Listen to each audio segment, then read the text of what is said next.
We've calculated f prime of 2 to be 0 meters per second. But what does that mean? Should we interpret it as saying that the pumpkin froze in midair? Well, no.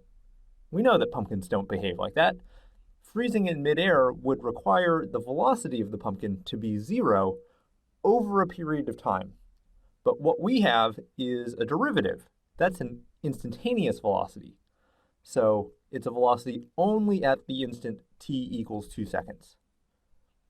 To think about it a different way, we know that a positive derivative means that f is increasing, so the velocity would be upward.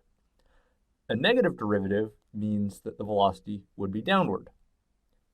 There's an instant, however, in between, right at the time the pumpkin reaches the top of its trajectory. The pumpkin has stopped going up, but it hasn't quite started to go down. And it's right at that moment that we say that the instantaneous velocity is 0.